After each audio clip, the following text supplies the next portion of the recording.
അള്ളാഹിൻ്റെ റസൂലിൻ്റെ മനസ്സ് എത്രത്തോളം വേദനിച്ചിട്ടുണ്ടാവും നിങ്ങൾ ആലോചിച്ച് നോക്കി. ഇത്രയൊക്കെ ഒരുപാട് ആയത്തുകൾ ഇപ്പം നമ്മൾ കേട്ടില്ലേ. ഇവിടെ ഒക്കെ റസൂലുള്ളാഹിനെ അല്ലാഹു തആല ആശ്വസിപ്പിക്കുകയാണ്. എന്തിനാ നബിയെ നിങ്ങളിങ്ങനെ സങ്കടപ്പെടല്ലേ, നിങ്ങളെന്തിനങ്ങനെ ടെൻഷൻ അടിക്കല്ലേ, അവർ വേണേ നന്നായിക്കോട്ടെ. ഈ സൂറത്തിന്റെ തന്നെ മധ്യഭാഗത്ത് വരുന്നില്ലേ, എന്താ വരുന്നത്?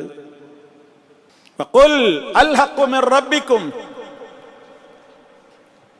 ഫമൻ ശാഅ ഫൽയുമിൻ വമൻ ശാഅ ഫൽയക്ഫുർ. സത്യം പറഞ്ഞു കൊടുക്കുക, യജമാനനായ റബ്ബിങ്കൽ എന്ന് അവതരിച്ച സത്യം പറഞ്ഞു കൊടുക്കുക. ഉദ്ദേശിക്കുന്നവൻ വിശ്വസിച്ചോട്ടെ, ഉദ്ദേശിക്കാത്തവൻ വിശ്വസിക്കണ്ട. അതിന്റെ അർത്ഥം എന്താ? അതിന്റെ അർത്ഥം എന്താ? ഓപ്ഷൻ തന്നിരിക്കണോ അല്ല? ഇഷ്ടമുള്ളവർക്ക് വിശ്വസിക്കാം, ഇഷ്ടമില്ലാത്തവർക്ക് വിശ്വസിക്കണ്ട, രണ്ടായാലും സർവ്വമതവും സത്യമാണ് എന്നാണോ? അങ്ങനെ ചില ആൾക്കാർ തെറ്റിദ്ധരിച്ചിട്ടുണ്ട്. എന്തായാലും കുഴപ്പമില്ല, വിശ്വസിക്കണവരങ്ങനെ വിശ്വസിച്ചോട്ടെ, വിശ്വസിക്കണ്ടെങ്കിൽ വിശ്വസിക്കണ്ട എന്നാണ് അള്ളാഹ് പറഞ്ഞത്. അത് ഭീഷണിയുടെ സ്വരമാണ്. ഇഷ്ടമുണ്ടെങ്കിൽ വിശ്വസിച്ചോല്ലേ വേണ്ട, അല്ലാതെ വിശ്വസിക്കുന്നവർ വിശ്വസിച്ചോട്ടെ, അല്ലാത്തവർ വിശ്വസിക്കണ്ട എന്ന തെരഞ്ഞെടുപ്പിനുള്ള സ്വാതന്ത്ര്യമുണ്ട്. രണ്ടായാലും കുഴപ്പമില്ല എന്നല്ല, ഇവിടെ കുഴപ്പമില്ല. എവിടെ കുഴപ്പമില്ല? ദുന്യാവില് കുഴപ്പമില്ല.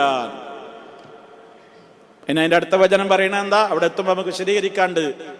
വാലിമീങ്ങൾക്ക് കനത്ത നരകം നമ്മൾ കാത്തൊരുക്കി വെച്ചിട്ടുണ്ട്,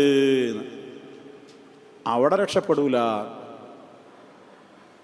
അപ്പൊ ഇവിടെ നബി സല്ലല്ലാഹു അലൈഹി വസല്ലമിനെ അല്ലാഹു തആല ആശ്വസിപ്പിച്ചിരിക്കുകയാണ്. നബിയേ, നിങ്ങളിതൊന്നും ഓർത്തിട്ട് ഇങ്ങനെ സങ്കടപ്പെടരുത്. സൂറത്തുൽ മാഇദയിലെ 68-ാമത്തെ ആയത്തിലും നമുക്ക് കാണാം, ഫലാ തഅ്സ അലൽ ഖൗമിൽ കാഫിരീൻ. വിശ്വസിക്കാത്ത സത്യനിഷേധികളായ ജനതയെ ഓർത്തിട്ട് നിങ്ങൾ എന്ത് ചെയ്യരുത്? ദുഃഖപ്പെടരുത്. ഫലാ തഅ്സ അലൽ ഖൗമിൽ കാഫിരീൻ. അതുണ്ടാവും, സ്വാഭാവികമാണ്. പക്ഷേ അത് അമിതമാവണ്ട. ഗുണകാംക്ഷയോടുകൂടി ദഅവത്ത് നടത്തുന്ന ഒരാളുടെ മനസ്സിൽ ഇതുണ്ടാവും. പക്ഷെ അതിങ്ങനെ വിചാരിച്ചിട്ട് നമ്മൾ എന്ത് ചെയ്യുക? എത്ര കാലമായി ഇപ്പം ഞാൻ അത് പറയണു, ഇനി പറയണ്ടെന്ന് വിചാരിക്കരുത്. നമ്മൾക്ക് എളുപ്പം അങ്ങനെയാണ്. നമുക്ക് വേഗം നിരാശ വരും. നമ്മളൊരാളോട് ഒരിക്കൽ പറഞ്ഞു നോക്കും, അയാൾ കേൾക്കുന്നില്ലേ, പോയി പണിയോക്കട്ടെ എന്ന്. ഇനി എന്നെ കൊണ്ട് പറ്റൂല എന്നാ പറയാ. നിരന്തരം പറഞ്ഞുകൊണ്ടിരിക്കണം, എപ്പോഴാ ക്ലിക്കാവുക എന്നറിയില്ല. അങ്ങനെയാണ് പ്രവാചകന്മാർ ചെയ്തത്, നിരന്തരം പറയാ. ഇബ്ലീസിനൊരു നിരാശയില്ലല്ലോ, ഇബ്ലീസിനൊരു നിരാശയില്ല. നമ്മളെ പഴപ്പിക്കാൻ ഏതൊക്കെ അറ്റം വരെ പോകണോ അതൊക്കെ അവൻ ചെയ്യും. അള്ളാഹിനോട് അതും പറഞ്ഞല്ലേ ഇറങ്ങിപ്പോകുന്നത്, ലഅഖുദന്ന ലഹും സിറാത്തകൽ മുസ്തഖീം ثم لآتينهم من بين أيديهم ومن خلفهم وعن أيمانهم وعن شمائلهم ولا تجد أكثرهم شاكرين. നിന്റെ സിറാത്തുൽ മുസ്തഖീമിൽ ഞാൻ ഇരിക്കുക തന്നെ ചെയ്യും എന്നാണ് അള്ളാഹിനോട് പറഞ്ഞിട്ടുള്ളത്. ബാറിലുണ്ടാവില്ല, വേറെ എവിടെയെങ്കിലും ഉണ്ടാവും എന്ന് പറഞ്ഞിട്ടില്ല. ശരിയായ വഴിയിലൂടെ പോകുന്നവൻ്റെ അടുത്താ ശൈത്താൻ വരും. എന്നിട്ട് ഞാൻ അവനെ സമീപിക്കും, മുന്നോട്ട് ചെന്നിട്ട് പറഞ്ഞു നോക്കും, ശരിയാണില്ലേ, അന്നച്ച് നന്നായിക്കോന്ന് പറഞ്ഞിട്ട് ശൈത്താൻ നമ്മളെ പിന്നെ ഒഴിവാകൊന്നുമില്ല. അമിൻ ഖൽഫിഹിം, അടുത്ത വഴി പിന്നിക്കൂടെ ചെല്ലും. കേടുന്നില്ലേ, അവൻ പഴച്ചില്ലേ, എന്നാ വലതുഭാഗത്തു കൂടെ ചെന്ന് നോക്കും. ശരിയായില്ലേ, ഇടതുഭാഗത്തു കൂടെ ചെന്ന് നോക്കും. അതിന്റെ അർത്ഥം എന്താ? നാനാവിധത്തിലും നോക്കുന്നു. അവസാനം മരിക്കാൻ നേരത്തും ലാസ്റ്റ് പരിശ്രമിക്കും. അയാൾ പഴച്ച് കാഫറായി മരിച്ചു പോകാനുള്ള വഴിയുണ്ടോ? അവിടെയും വിടൂല ശൈത്താൻ. അപ്പൊ ശൈത്താന് വല്ല നിരാശയുണ്ടോ? ഒരു മനുഷ്യനെ ജീവിതകാലം മുഴുവനും പഴപ്പിക്കാൻ നോക്കും. പഴച്ച് കിട്ടിയില്ല, അവസാനം മരിക്കാൻ നേരത്തും പിടികൂടും.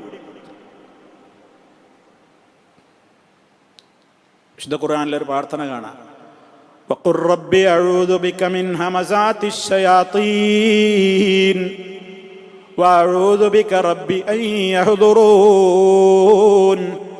റബ്ബേ, എൻ്റെ രക്ഷിതാവേ, നിന്നോട് ഞാൻ കാവൽ തേടുകയാണ്. മിൻ ഹമസാത്തിശ് ശയാത്തീൻ, ശൈത്താന്മാരുടെ ദുർബോധനങ്ങളിൽ നിന്ന് ഞാൻ നിന്നോട് കാവൽ തേടുകയാണ്. അല്ലാഹ് വഅഊദു ബിക, ഞാൻ നിന്നോട് കാവൽ തേടുകയാണ്. റബ്ബി, എൻ്റെ റബ്ബേ, അൻ യഹ്ദുറൂൻ, അവരെൻ്റെ അടുക്കൽ ഹാജരാകുന്നതിൽ നിന്ന്.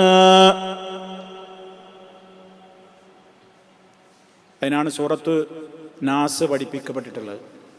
വിശുദ്ധ ഖുർആനിൽ 114 അധ്യായം പഠിപ്പിക്കപ്പെട്ടത് ഇറങ്ങിയിട്ടുള്ളത് തന്നെ അതിനാണ്.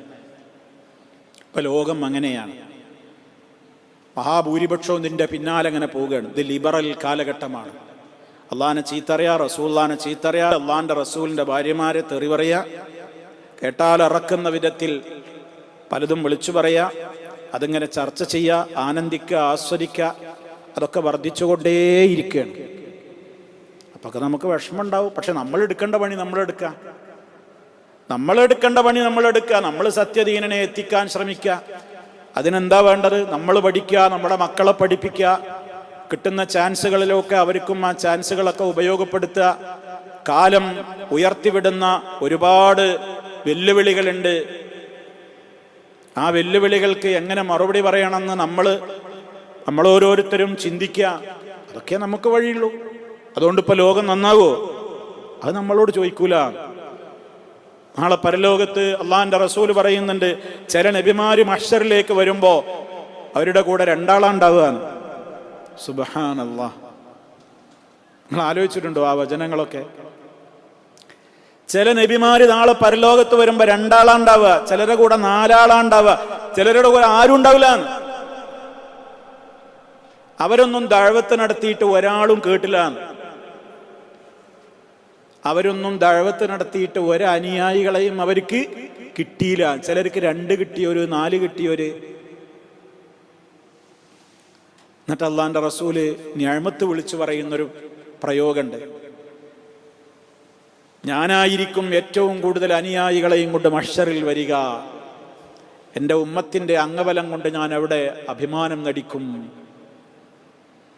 ഏറ്റവും കൂടുതൽ മോമിനീങ്ങൾ ഉണ്ടാവുക ഈ ഉമ്മത്തിൽ നിന്നാണ്. മുത്ത് മുസ്തഫ സല്ലല്ലാഹു അലൈഹി വസല്ലമിൻ്റെ സമുദായത്തിൽ നിന്നായിരിക്കും ഏറ്റവും കൂടുതൽ അനുയായികൾ നാളെ മഹ്ശറിൽ. കൂടുതൽ അനുയായികളെയും കൊണ്ട് പരലോകത്ത് വരാനുള്ള അവസരം ആർക്കാണ് കിട്ടുക?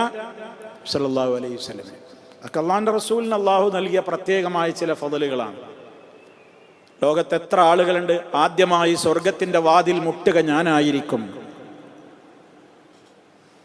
അന അവ്വലു മൻ യഖറഉ ബാബൽ ജന്ന, സ്വർഗവാതിൽ ഞാനായിരിക്കും ആദ്യമായി മുട്ടുക. സ്വർഗത്തിൽ ആദ്യം കാലെടുത്ത് വെക്കുന്നയാൾ ഞാനായിരിക്കും. അപ്പൊ ചോദിക്കും, ആരാണ് അതിന്റെ കാവൽക്കാരൻ? അപ്പൊ പറയും, അന മുഹമ്മദ്, ഞാൻ മുഹമ്മദാണ് എന്ന് പറയും. അപ്പൊ മലക്ക് തിരിച്ചിങ്ങോട്ട് പറയും, എന്ത്? ബിക ഉമിർത്തു, നിങ്ങളുടെ കാര്യം പ്രത്യേകം റബ്ബ് എന്നെ പറഞ്ഞ് ഏൽപ്പിച്ചിട്ട് അവിടെ നിർത്തിയിട്ടുള്ളത്. നിങ്ങൾക്കല്ലാതെ ഈ വാതിൽ ആദ്യമായി തുറന്നു കൊടുക്കരുത്. സ്വർഗത്തിന്റെ ഉദ്ഘാടനം നിർവഹിക്കുന്ന നേതാവാണ് മുഹമ്മദ് റസൂലുള്ളാഹി സ്വല്ലല്ലാഹു അലൈഹി വസല്ലം. അങ്ങനെ കുറേ ശ്രേഷ്ഠതകളുണ്ട്. അതൊക്കെ പറഞ്ഞ് അള്ളാഹിൻ്റെ റസൂലിനെ അങ്ങനെ ആശ്വസിപ്പിക്കും അള്ളാഹു സുബ്ഹാനഹു വ തആല. നിങ്ങൾ വിഷമിക്കണ്ട. ആ ആശ്വസിപ്പിക്കുന്നൊരു വചനാണ് ഇപ്പോൾ ഈ കേട്ടത്. ഇങ്ങനെ നിങ്ങൾ സങ്കടപ്പെടരുത്.